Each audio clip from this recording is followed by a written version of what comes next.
Muy buenos días, queridos amigos. Muy buenos días, querida iglesia.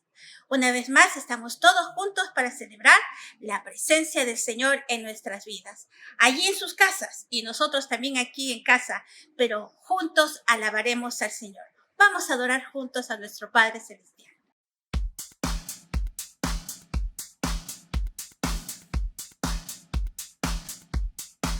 Amoroso eres tú, duda no hay que eres grande. Para mí no hay nadie más asombroso. Eres tú, maravilloso, eres Cristo, Cristo.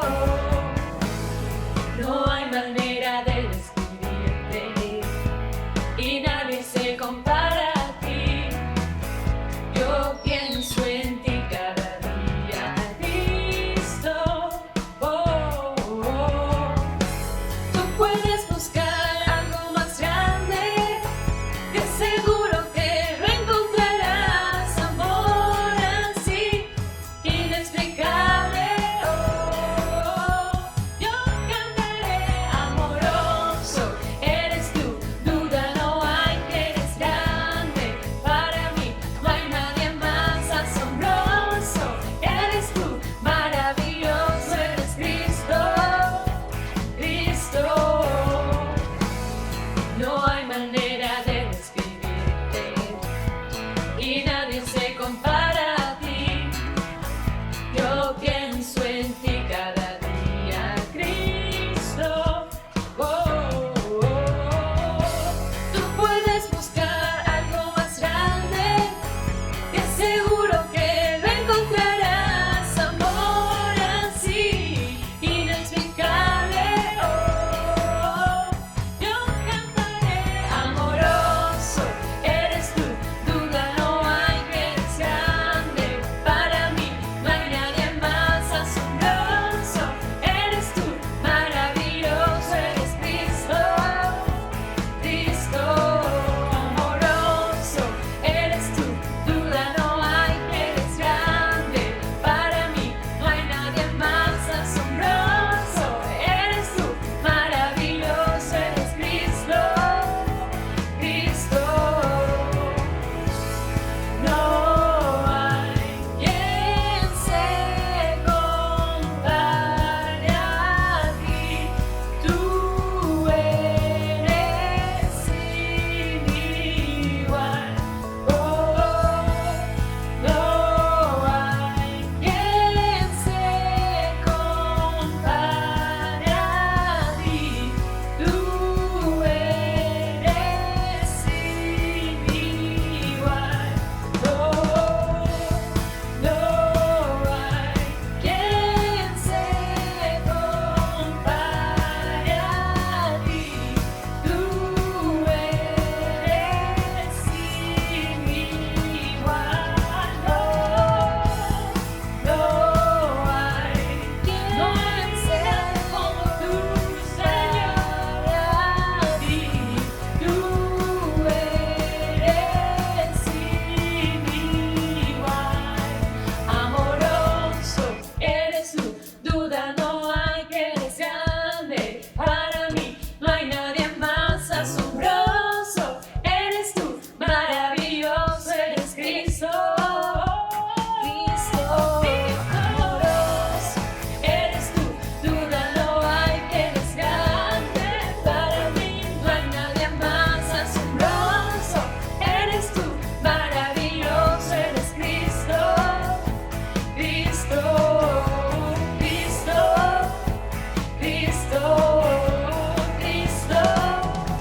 Oh, oh.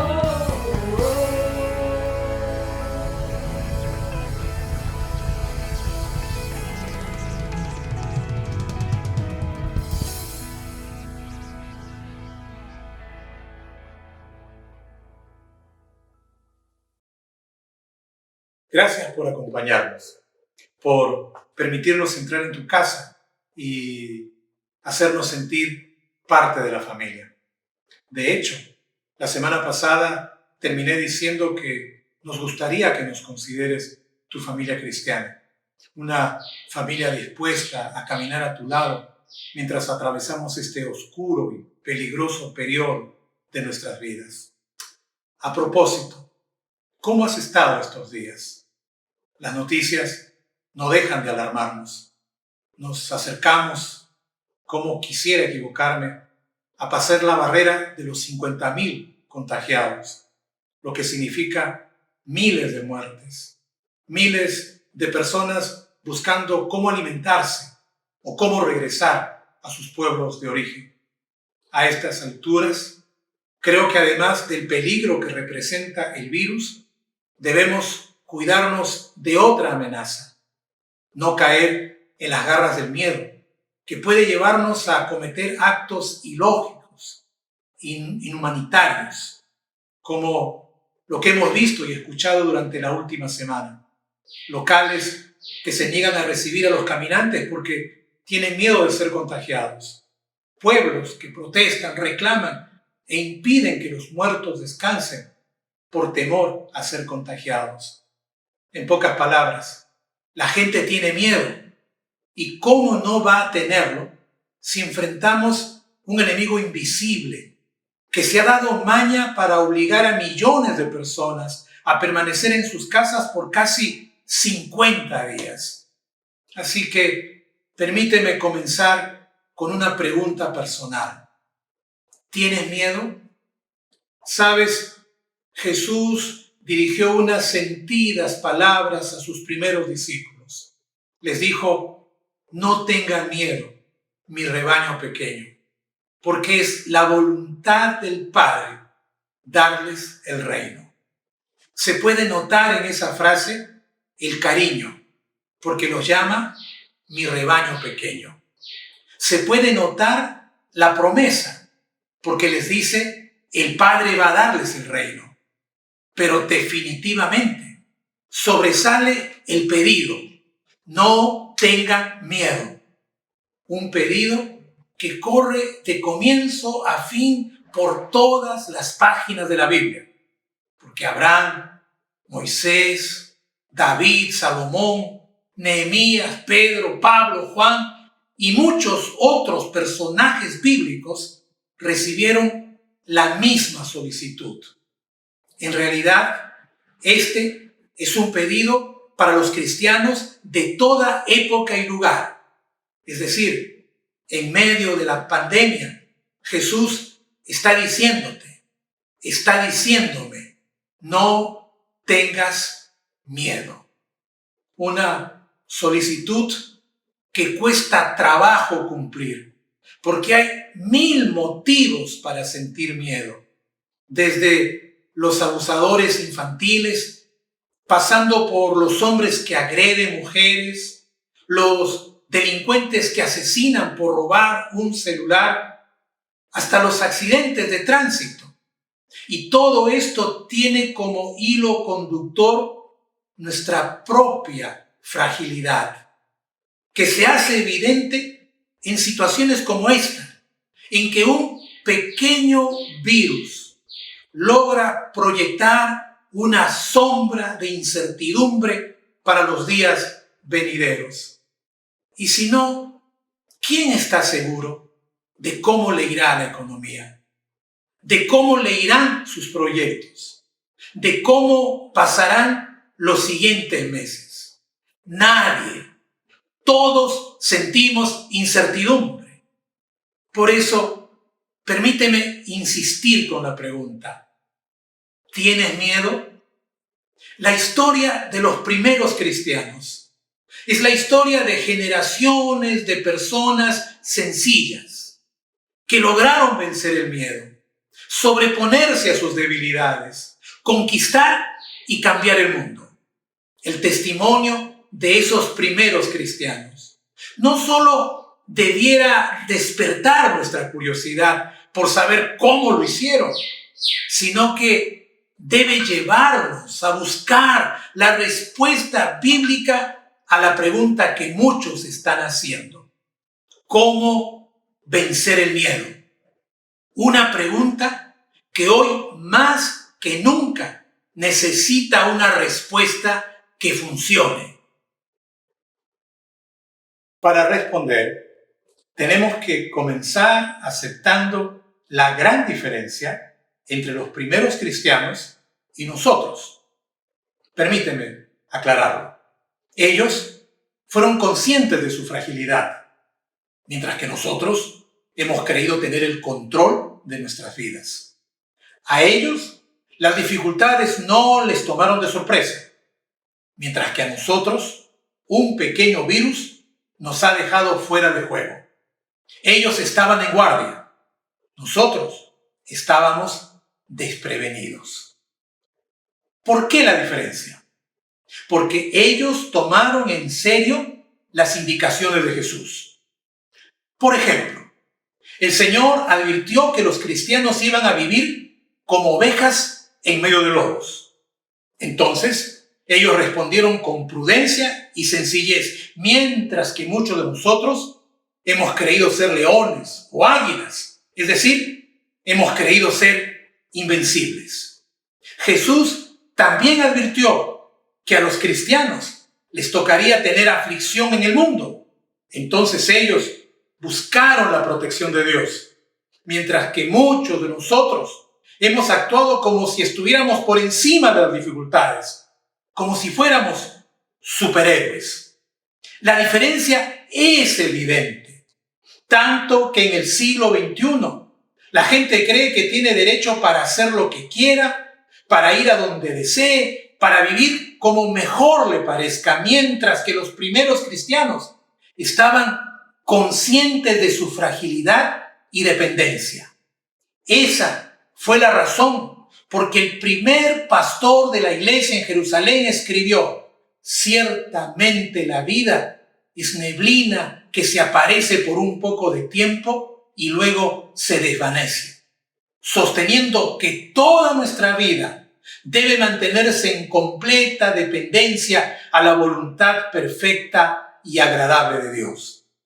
Así que saberse frágiles es la primera condición para vencer el miedo, porque hace posible que la seguridad en sí mismo sea reemplazada por la humildad que tienen todos los que buscan la protección de Dios. Lo repito, solo los que se saben frágiles están listos para recibir la protección de Dios, porque se reconocen débiles, necesitados, y entonces, en la hora de la prueba, claman, y Dios los escucha y les envía su ayuda. Así que, permíteme una pregunta sincera. ¿Necesitas la protección de Dios? Piénsalo. La incertidumbre es tan grande que harías bien en reconocer que el único que puede protegerte de todo mal es quien hizo los cielos y la tierra. Sí, nuestro Dios todopoderoso. Entonces, si reconoces la necesidad de su protección, el siguiente paso para vencer el miedo consiste en recibir el regalo de Jesús. ¿En qué consiste el regalo de Jesús? Cuando el peligro aumentaba hora tras hora, cuando las amenazas estaban a punto de convertirse en realidad, Jesús llamó a sus discípulos para darles un regalo. Les dijo: la paz os dejo, mi paz os doy. Yo no os la doy como el mundo la da. No se turbe vuestro corazón ni tenga miedo. Si prestas atención, aquí está el antídoto contra el temor. ¿Lo ves?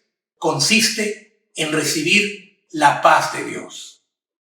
Ahora bien, el Señor desde el comienzo aclara que su paz es distinta a la que conocemos. La paz de los hombres se conquista, se mantiene con reglas, se cuida con la fuerza de las armas, pero tiene un lado débil.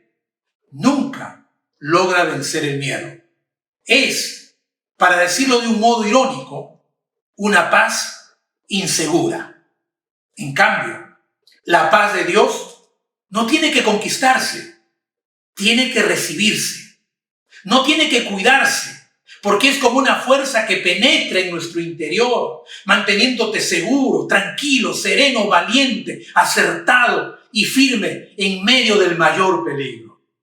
La paz de Dios es a prueba de terremotos, de calamidades, de desgracias, inclusive de virus. Porque como dijo el apóstol, la paz de Dios sobrepasa todo entendimiento, cuidando sus corazones y pensamientos en Cristo Jesús. Una hermosa declaración que describe la eficacia del regalo de Jesús. La paz de Dios vence el mundo. Para demostrarlo, permíteme compartir una de las tantas historias de los primeros cristianos. En el año 165 después de Cristo, el Imperio Romano sufrió una devastadora plaga que, de acuerdo a los registros de la época, provocó la muerte de 5.000 personas por día. Desde nuestra experiencia, podemos imaginar lo que aquella gente vivió. Las familias se aislaron, los médicos no dieron abasto y en su peor momento lanzaron enfermos agonizantes y cadáveres al río.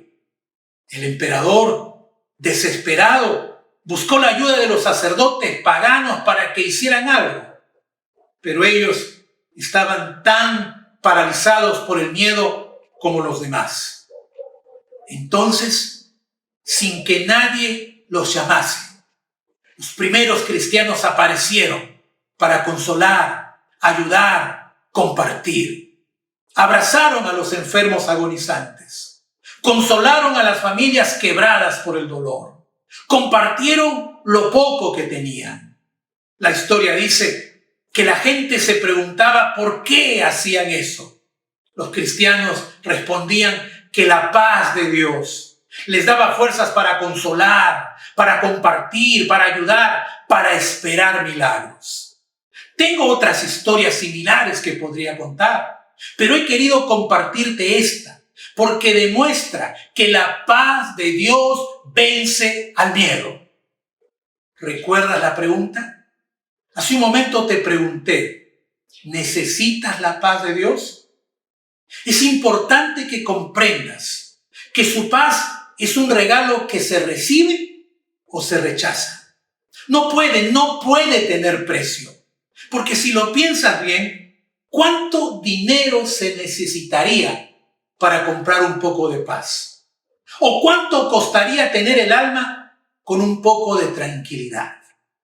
La paz de Dios no tiene precio, sino la condición de creer y confiar en el portador de la paz, en el Señor Jesús. Así que se trata de creer y confiar en Jesús. Ese es el primer paso para activar la paz de Dios en tu vida. Y eso sucede cuando confiesas con tu boca que Jesús es el Señor y cuando crees en tu corazón que Dios le levantó de los muertos. Porque implica tomar esa decisión, implica cambiar de prioridades. Es decir, de todos los problemas y exigencias que ya tienes, ahora debes atender al más importante y que generalmente es el que siempre postergamos: nuestra relación con Dios. En pocas palabras, si tienes una buena relación con Dios, toda tu vida tendrá sentido, propósito y paz. Por favor, presta atención a este versículo. Cuando los caminos del hombre son agradables a Jehová, aún a sus enemigos hace estar en paz con él. Esto quiere decir que debemos replantear nuestras prioridades. ¿Qué es más importante? ¿Tener salud o estar reconciliados con Dios? ¿Qué es más importante? ¿Vencer el COVID-19 o estar reconciliados con Dios? ¿Qué es más importante? ¿Tener cubiertas nuestras necesidades materiales o estar reconciliado con Dios? Nuestra lógica grita que más importante es la salud, la seguridad o la provisión. Pero Jesús nos ofrece sin precio alguno la paz con Dios, que puede librarnos del temor, de la ansiedad y ofrecernos la seguridad de que seremos protegidos por su amor. Porque el propio Jesucristo dijo que aún los cabellos de vuestra cabeza están todos contados. No temáis, pues más valéis vosotros que muchos pajarillos. Entonces, vuelvo a preguntar, ¿necesitas la paz de Dios? Lo primero es hacer un cambio en tus prioridades, dándole a Jesús el derecho de guiar y moldear tu vida. Pero lo segundo también es muy importante, porque la paz de Dios se activa cuando aprendes permíteme tomar las palabras del apóstol Pedro, cuando aprendes a depositar en Él toda tu ansiedad, porque Él cuida de ustedes. Quiere decir que ahí en tu lugar, donde tú estás, podrías repetir conmigo estas palabras. Dilo conmigo. Tengo que depositar en Él toda mi ansiedad, porque Él cuida de mí. ¿Sabes lo que eso significa? Que necesitas creer, necesitas confiar, necesitas descargar todas tus preocupaciones en los hombros de Jesús, porque Él quiere cuidar de ti. A propósito, su deseo de cuidarte es tan grande que uno de los salmos más populares dice, y seguramente lo has escuchado: el Señor es mi pastor, nada me faltará. En lugares de delicados pastos me hará descansar. Junto a aguas de reposo me pastoreará. Confortará mi alma. Me guiará por sendas de justicia por amor de su nombre. Aunque ande en valle de sombra de muerte, no temeré mal alguno, porque tú estarás conmigo. Tu vara y tu cayado me infundirán aliento. Aderezas mesa delante de mí en presencia de mis angustiadores. Unges mi cabeza con aceite. Mi copa está rebosando. Ciertamente el bien y la misericordia me seguirán todos los días de mi vida, y en la casa del Señor moraré por largos días. ¿Entendiste? Recibe a Jesús. Echa tus cargas sobre Él y disfruta de la paz que vence todo temor. Finalmente, para que la paz de Dios se active y llene todo tu ser con su maravillosa presencia y poder, tienes que, escúchame, tienes que aprender a amar. Juan, el apóstol a quien conocían como el amado, escribió: el perfecto amor echa fuera el temor. Una frase que se conecta con el gran mandamiento que Jesucristo enseñó y que consiste en amar a Dios con toda el alma, con todas las fuerzas y con todo el corazón, y que incluye amar al prójimo como a uno mismo. Estamos acostumbrados a amarnos a nosotros mismos. Por eso somos profundamente egoístas. Pero la paz de Dios viene cuando vivimos para amar a Dios y amar al prójimo. Toma un momento, por favor, para imaginar cómo sería tu vida si todo tu amor estuviera dirigido a Dios. ¿Harías lo que te place o buscarías agradar a Dios antes que a nadie? ¿Pedirías que te conceda todos los deseos de tu corazón o tratarías de obedecerle en todo tiempo? Escúchame, si te enfocas en amar a Dios, toda tu vida tendrá sentido y propósito. ¿Lo entendiste?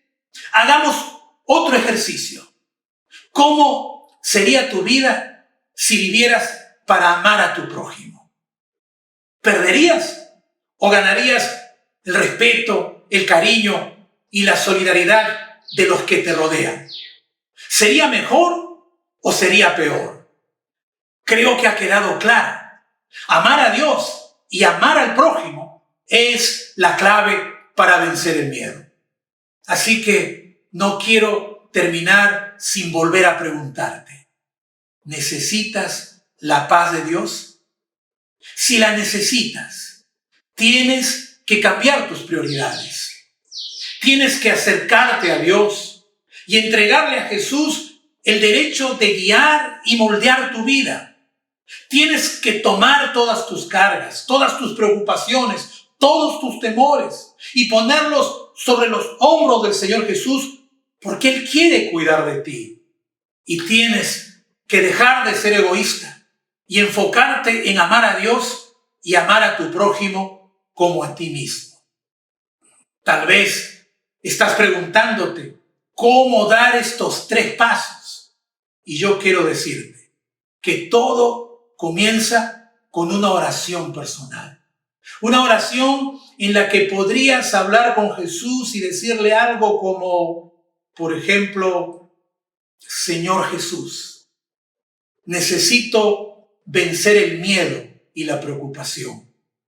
Necesito tener tu paz y seguridad. Por favor, toma el control de mi vida. Guíame y moldéame conforme a tu voluntad. Señor Jesús, enséñame a amarte y amar a mi prójimo. Amén. Me gustaría, de verdad que me gustaría, recibir un mensaje de tu parte. Me gustaría que te unas a nuestro grupo de oración, a nuestras reuniones vía Zoom o a las transmisiones que hacemos a través del Facebook Live. Por favor, ponte en contacto con nosotros, porque a partir de hoy somos tu familia espiritual. Un abrazo fuerte y todas las bendiciones de Dios para ti y tu familia.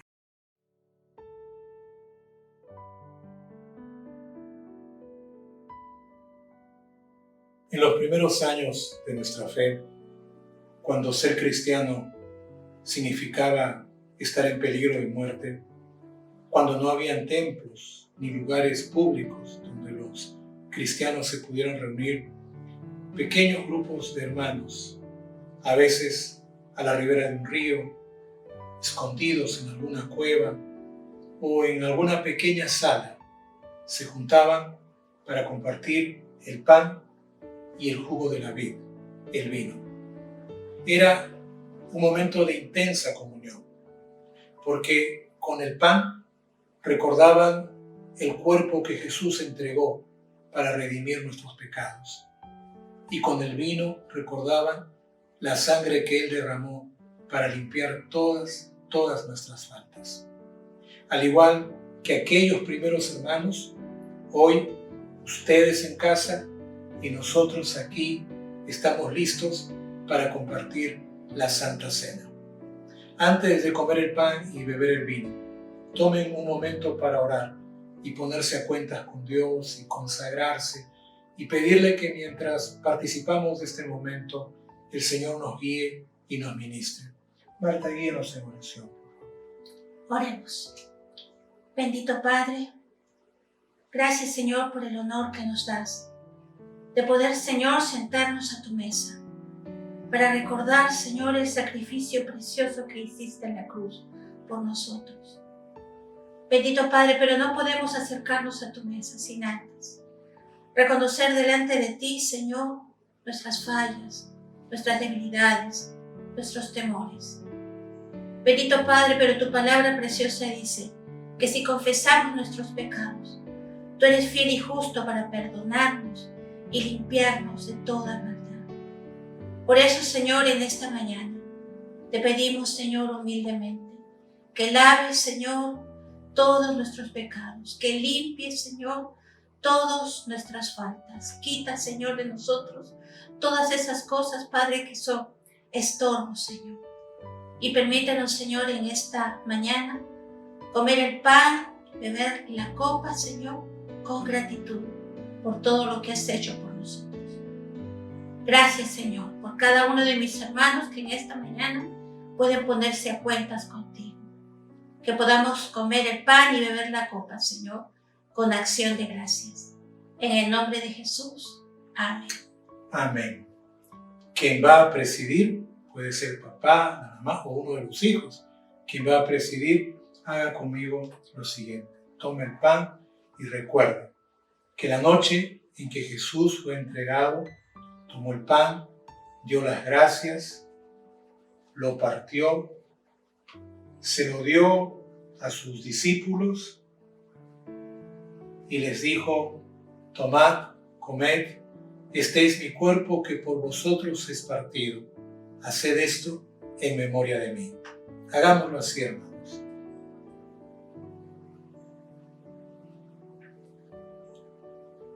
Cuando terminaron de comer el pan, el Señor Jesús tomó la copa de vino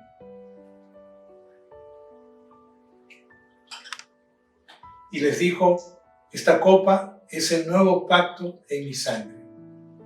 Haced esto todas las veces que la bebiereis en memoria de mí.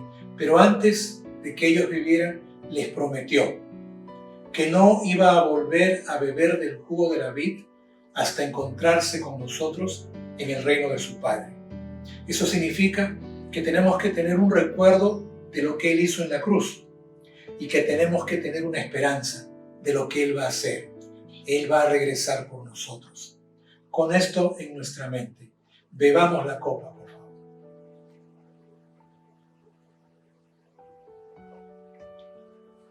El pan representa el cuerpo, el vino la sangre de Jesús.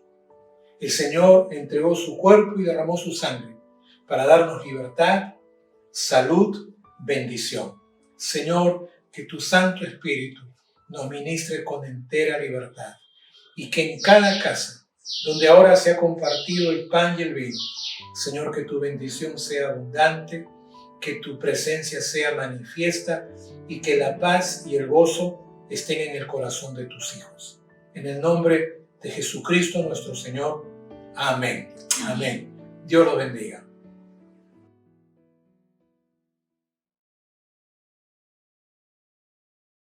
Qué hermosa la palabra del Señor, cómo toca nuestros corazones y nos hace cambiar nuestras ideas, porque el Señor así es como obra, tocando poco a poco nuestra mente y transformando nuestro corazón. Queremos seguir en contacto, así que por favor, escríbenos, mándanos un mensaje por Messenger, también están los teléfonos de la iglesia, comunícate con nosotros para poder entablar esa relación de amistad que en el Señor nosotros queremos brindar. Y ahora les voy a dar los anuncios. Desde este domingo ustedes habrán dado cuenta que hemos empezado 10:15. ¿Por qué? Porque a las 10 vamos a empezar a tener la pequeña IBE. La pequeña IBE es el área de los niños de la iglesia. Y entonces vamos a empezar allí, desde hoy día ya hemos empezado, con Pili y Mili, las maestras de escuela dominical, y cada domingo va a ser una cosa muy bonita, una aventura muy especial para los niños, porque queremos que los niños amen al Señor con todo su corazón. No se olviden de todas nuestras actividades de cada día, los devocionales que mi esposo graba cada día, también los devocionales escritos que publicamos por medio de la página web. Tenemos los cultos de oración matutinos a las 6:30 de la mañana, martes, jueves y sábado. Los domingos, los miércoles de oración a las 8 de la noche. Sigamos en contacto, sigamos unidos como familia en el Señor y no se olviden de compartir con todos la palabra del Señor. Dios los bendiga, queridos amigos.